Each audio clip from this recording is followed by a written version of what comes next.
After many requests and several new releases, it's finally time to talk about the all-new 3 3/4 inch Aliexpress Bootleg Vintage Collection Clone Troopers. Hey everyone, it's Rustbelt Collector here, and yeah, that's right, we have to talk about these 3 3/4 inch bootlegs. These are absolutely incredible releases from another company on Aliexpress. As far as I know, this is a separate company from the Vales Toys who are doing the bootleg Black Series figures, so these are a separate group, but they are using some similar designs and maybe some similar 3D files. I really don't know. The Wolfpack Trooper did make it on my top 10 releases of 2024 video, and I wanted to finally break it down and talk about the rest of these figures on the channel. While these are not official, they certainly do use official designs and sometimes some fan-created designs to make some of the best figures never released by Hasbro. I mean, really looking at these, that's one of the biggest things that I just take away from them, is that Hasbro would never make these figures. Or perhaps more accurately, I should say, Hasbro today would never make these figures. Obviously, when Revenge of the Sith came out, we saw figure after figure being released with all sorts of different paint apps and armor designs and Legion designs, and more so recently we've gotten the Army Builder packs and a few releases kind of drip-fed to us throughout the years, but nothing like the old days. And this here feels like the old days. Now, I don't have all of the releases, but I did want to showcase really quickly some of the incredible designs that we've gotten so far. We've gotten the Wolfpack designs, all the named characters, as well as the grunts. These were the first releases from the company, and were probably the most exciting ones for me. I just love the Wolfpack boys, and these guys blend in really nicely with the official Vintage Collection Wolf. We also got Boyle to accompany the official Waxer, ARF Troopers, and Phase 1 designs based off the old Sideshow figures. And recently, very recently, we got these guys, the Umbara versions of these characters. Now, sadly, he is missing the brow paint because they are using the Clone Wars deco for the 212th, but this is a modified Vintage Collection helmet that actually has functioning macro binoculars. And truly, these work really well. This gives me so many good vibes of like the old Commander Bly mold that had the little flip down visor. It's functional, it's got paint apps. It can get a little bit loose. You can kind of see how easily that flips up and down, so it may require a little bit of finessing to get it exactly where you want it.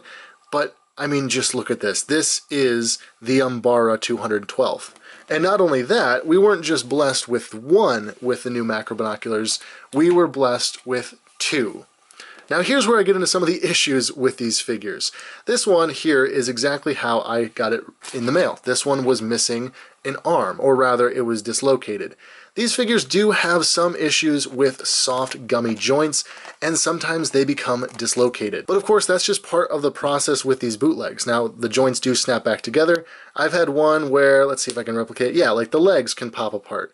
These are the same joints that Hasbro figures have, it's just that the tolerances and quality of plastic is a little bit lower. Now that might be an issue for some people, and I will go over those types of issues in this video, but I think that ultimately for the price and the variety of clone troopers we're getting, the issues don't really outweigh the fact that we are getting figures we would never get from Hasbro. And I can't stress that enough. We will never get these figures from Hasbro. And it's not just because, oh, the bootleg company made them and so Hasbro won't make them.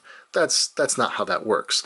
They just will never be able to make these figures. And I don't know if that's a Hasbro issue or if that's a Disney issue or what. It's just an issue, and it's not going to go away anytime soon. So yeah, we're getting an insane lineup of characters from this company. I've got Hardcase here and Apo. Those guys were also early releases from them. And we even got 91st Recon Clone Troopers. Now, this one here being just like a plain grunt style of the 91st Recon, missing Neyo's command strap, was a bit of a disappointment. I was going to try and upgrade this guy to be Commander Neyo just on the new body for my collection. And of course, just an ARF Trooper for the 91st Recon is amazing. But honestly, I can just keep this guy as a grunt now because on the latest release from the company, they dropped an official Commander Neyo with an all-new sculpted shoulder harness and strap here. This figure looks absolutely amazing, and it is on the new Vintage Collection body, so it's going to blend in really nicely with those thicker body molds instead of the old skinny mold that we've had for ages, which the old Vintage Collection Neyo was on that mold. So now we have this. This is incredible. But incredibly, they didn't just stop there. They also gave us this, the 91st Recon like scout trooper that had the macro binoculars. This was a really random release from Hasbro back in the Revenge of the Sith days, and that old figure is one of my favorite variants that we've gotten from Hasbro back in the day, just with the macro binocular on Commander Neyo. It's a very effective way to have a unique clone trooper in a battle pack. Now these figures, again, they sport this all-new custom molded shoulder strap, and interestingly enough, this appears to use the same trick that Hasbro used officially on Captain Rex. The new Captain Rex figure had a separate cod piece for the new cama and belt with the holsters and everything. It's a really odd choice from a design perspective for the official figure, but it seems that the Bootleg company has gone the same route, so now this whole belt piece is one whole piece of plastic molded. And the holsters, interestingly enough, are separate. They just kind of slide up underneath and have a little button there that kind of helps keep them in place with friction. And they were included with Commander Neyo and this guy, so that's really nice. And instead of giving us realistic DC-17s, they give us the Clone Wars DC-17 pistols. I'm probably not going to keep these holsters on these figures, but the extra Clone Wars blasters are actually really nice because I lose these often and I have some clones that could use them. And just because it's near and dear to my heart, I absolutely love the Plain Grunt 91st Recon clone because it's where my channel got started on the unreleased clone and concept art clone trooper pipeline. I had a video about an unreleased version of this figure from Hasbro that I had acquired through Tungori, and now we have a updated TVC mold of that same clone design. I love having this in the collection. I love having more modern built-out 91st clones, and again, this company is just cranking out the designs. I haven't even bought all the ones that they've released, but you can already see here, I have established quite the army of these figures. Now, in this most recent release, they also dropped a pretty significant figure, and I'm excited for what it could mean for potentially future releases. That is Phase 1 Captain Rex. This figure is absolutely incredible. I mean, it's on the new mold, so it has all the articulation you've come to expect. It has a unique pauldron, which looks like maybe the official Hasbro one, just minus the pouches. It then also uses a updated, retooled version of the vintage collection, the older vintage collection, and thereby the older 3 3/4 inch Black Series Captain Rex belt. So this is all rather hard plastic. The holsters are sculpted in, but again, it's very odd how they've kind of kit bashed this together and made a very convincing Phase 1 Captain Rex.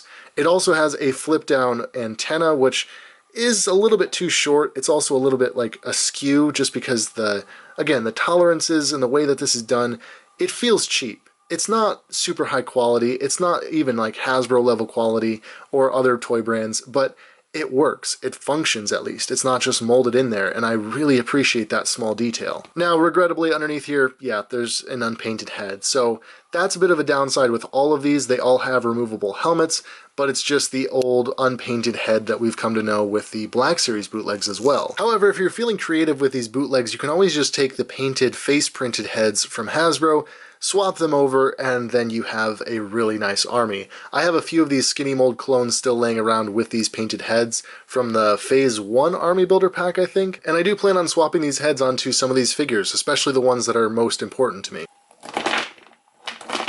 After that tragedy of falling over figures, I just could not bear to stand them all back up. But I do have one final new release that is absolutely fascinating to me. This is what they're calling the Clone Lieutenant. This is just a plain white TVC clone with the new macro binocular helmet and a white cama. But this isn't like the other camas. This is like maybe a ripoff of the old Airborne cama. It even has the accurate straps in the front. These straps are actually free floating, so you can tuck them up underneath the cama above the armor, and it allows for a much wider range of articulation. But this is such a unique choice. Just a grunt that has all white markings, or rather no markings at all, and is still some sort of clone officer. It reminds me of the very first trailer for the 2015 Battlefront 2, and there's also a very specific 1 or 2 panels in an old Dark Horse comic that shows an all-white clone like this with a cama. I can't remember which one it is, but it's one of the old like Order 66 Dark Horse comics, and yeah, this is really fascinating, but it is exactly these types of figure designs that make me fall in love with these bootlegs. I don't know why they opted to make this one, or even some of these weird ones like these ARF troopers that really have no canon versions ever seen, even in concept art, but they do. and you can buy them for less than a vintage collection figure. That is why I love these figures, and that is why I say Hasbro will never make these clone troopers. I have no bad feelings about supporting a bootleg company when they're making figures of this caliber, of this design caliber, and again, they're making the figures that Hasbro refuses to, or maybe Disney refuses to. I don't know what's going on behind the scenes. I know the toy market isn't what it used to be, and kids aren't buying them the way that they used to, but it still seems like we could at least get some popular designs out of Vintage Collection and Black Series. Now, with all of that rambling out of the way, I do want to talk about some small issues I have with these figures. Using Apo as an example here just because he's more of a grunt style figure, I will say the removable helmets with the unpainted head underneath is a little bit of a disappointment. It'd be nice if they could even put just even a basic paint job on these heads, or glue the helmets on. Either way, or just give us solid molded helmets like Hasbro did on the new Army Builder pack. The way that they're currently doing it makes the helmet a little bit too oversized. It's not bad because it is the same thing that we got with the Andor clones, but you can clearly see the difference between this official Hasbro figure and the bootleg. The helmet is just like oversized by just a bit, and it would be nice if they could go in and just tweak that. As I also mentioned in this video, these joints are rather gummy. You know, some of these figures either come with the joints dislocated, or as you're posing them, something can just pop out of socket. They're just softer plastic. They do follow the same mold and articulation as Hasbro's official figures, but it just seems like they maybe use a slightly lower grade plastic. And so then that also adds to my next point, which these do smell. They smell like any bootleg plastic figure. Whether it's missing an additive to get that smell out of there or something like that, whatever it is, it probably makes the process a little bit cheaper for making these figures, and unfortunately the consumer does have to deal with that on our end. But one thing that you can't fault these figures for is really good paint apps. They're all really lore accurate, they're done remarkably well. I have yet to see any real misprints or misalignments, and they are pretty scratch resistant. You can just like take your thumbnail into these things and it doesn't come off. I recall some of the Black Series figures that I bought from Aliexpress actually could just like peel the paint off with your thumb. It was rather ridiculous. It does not seem to be an issue with these figures, and I'm happy to see that. Possibly the weirdest and most annoying issue with these figures, though, is that they use the old skinny mold hands. Actually, since I have it here on hand, you can see this is the skinny mold clone trooper, the old one. It has an in and out on the right wrist and up and down on the left wrist, and these hands are small. They're very difficult to hold blasters, and they are one of the largest gripes about this mold, apart from just the wacky proportions. So getting this abomination out of the way, this figure for whatever reason uses those hands. I don't know if they just couldn't acquire the molds for the new hands or what, but it's really, really awful. I hate these hands. I hoped that they would never come back into my life, and here they are on these really awesome bootleg figures. So is that a detractor? Is that enough not to buy them? For me, it's not. These aren't bad bootlegs. I think I speak for the vast majority of clone collectors in that we just want cool clone troopers on our shelves, or specific characters replicated on our shelves in fairly accurate form. And that's what this is, a fairly accurate representation of a Clone Wars character, or maybe a Revenge of the Sith character. And for most of us, myself included, we're probably just going to give him a blaster and then put them up on a shelf. Maybe army build a couple of these guys and have half a dozen or so on a shelf, but ultimately we're not going to be doing a ton of posing or playing with them, and so I think that these issues, like the joints popping out or even the hands, aren't really that big of a deal at the end of the day. The paint apps are good, the quality seems good, they stand on their own, and they match up to the articulation of modern vintage collection figures, and you're paying 2/3 of the price. I think these are retailing for like $11 on AliExpress, maybe more or less depending on if they have like unique sculpted parts or different attachments, that type of thing. But yeah, for that price, these are incredible. And again, I've probably said this too many times in this video, Hasbro will never make these figures. So all of that to say, yeah, AliExpress is back in a big way with really awesome custom figures. And from day one of the bootleg Black Series figures, I was hoping somebody would come along and do 3 3/4 inch, and the day is finally here. I cannot wait to see what the next release is. If it's a clone that I care about, I'll buy it. If not, I'll pass it up. I don't feel the need to buy every single one of these, but when they're clones that I really like, or just unique clones, I keep coming back to this guy because I just love this design.